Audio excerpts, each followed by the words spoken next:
Attention mga Filipino senior citizens, ang National Commission of Senior Citizens or NCSC tuloy-tuloy ang pagsasagawa ng house-to-house validation para sa pagbibigay ng 10,000 piso na cash benefit.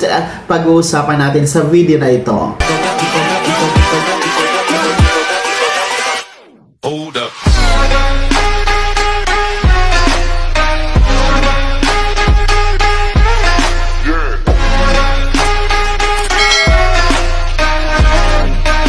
Hello mga ka-vlogs! Welcome dito sa aking YouTube channel. Magandang araw po sa lahat ng mga manonood. Saan po kayong dako sa mundo? Kumusta kayo mga ka-vlogs?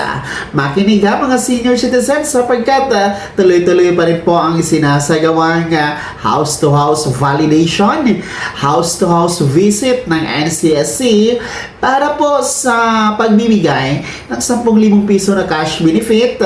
Mga ka-vlogs, mamaya-maya pag-uusapan natin kung saan-saan yan nagaganap. Pero bago ang lahat, kung bago ka pa lang dito sa aking YouTube channel o di kaya hindi ka pa nakasubscribe, click nyo muna ang ating subscribe button na nasa baba. Huwag nyo kalimutan na pindutin ang notification bell. Ilagay nyo po sa all para naman updated ka sa lahat ng mga videos na aking i-upload.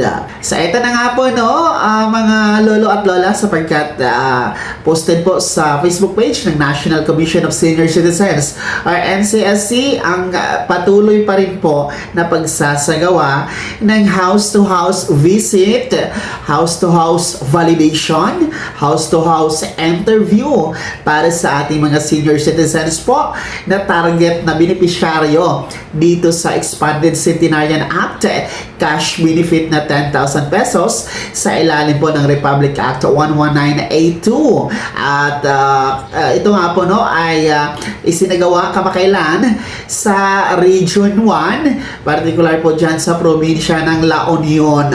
At ilan pong mga barangay dyan sa bayan ng Bawang La Union ang nagkaroon po ng house visit, house interviews, validation para sa mga potensyal na benepisyaryo dito sa 10,000 piso na cash benefit under the Expanded Centenarian Act. Matatandaan po na nauna na pong nagsagawa ng house visit, validation at interviews ang mga staff ng NCSC sa lalawigan ng Zamboanga del Norte, sa NCR or National Capital Region, at iba pang mga LGUs mga ka-vlog. So ang layunin lang po nitong ginagawa pong pakikipag-coordinate ng NCSC sa mga LGUs upang mapalaganap po ang impormasyon, tamang impormasyon hinggil nga po dito sa 10,000 piso na cash benefit ng Expanded Centenarian Act ng Republic Act 11982. So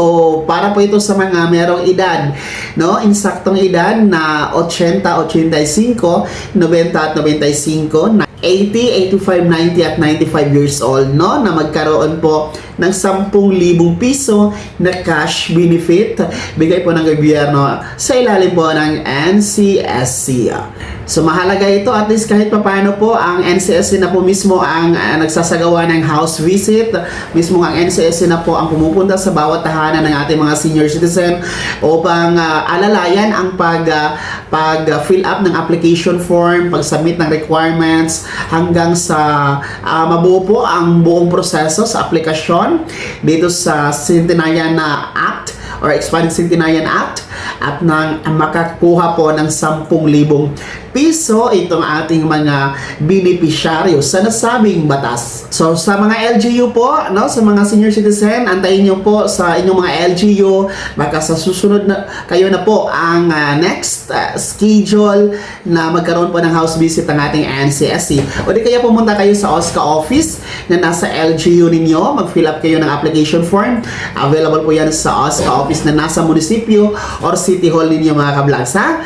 So kunin nyo ito, mag-apply kayo dahil ang batas nito ay para sa inyo. May pondo na po ito, kaya talagang dapat kunin nyo ito dahil sayang naman po. Mag-aantay pa kayo ng 5 taon bago ninyo makuha ulit ang 10,000 piso na bigay po ng gobyerno sa ilalim ng NCSC. Kaya kudos po sa ating NCSC and shoutout po sa ating mga lolo at lola, mga ka-vlogs dyan sa Region 1 sa probinsya ng La Union. Kaya naman mga Filipino senior citizens, ano po yung komento sa balitang ito? Anong reaksyon ninyo?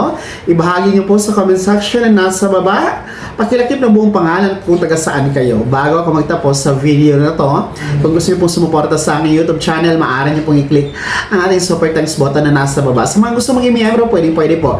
I-click nyo po ang ating join button. Maraming perks dyan mga vlogs. Be my member now. Sana'y naging gabay ang video na to kahit paano na pag-uusapan natin ang mga mahahalagang bagay-bagay na may kinalaman sa ayuda, programa at benepisyo ng ating mga senior citizen. Kung hindi ka pa nakasubscribe dito sa aking YouTube channel, maaari nyo na i-click ang ating subscribe button na nasa baba. Huwag nyo kalimutan na pindutin ang notification bell. Ilagay nyo po sa all para naman updated kayo sa lahat ng mga videos na aking i-upload. Maaari nyo rin i-like ang video na to. At kung meron ka pang mga katanungan, maaari nyo i-komento sa comment section na nasa baba. Paki-follow na din po ang aking official Facebook page na nasa screen nyo. Muli po, ako si Daniel Timpawan na nagsasabing dito sa aking YouTube channel, Pawang Katotohanan at lahat totoo lamang.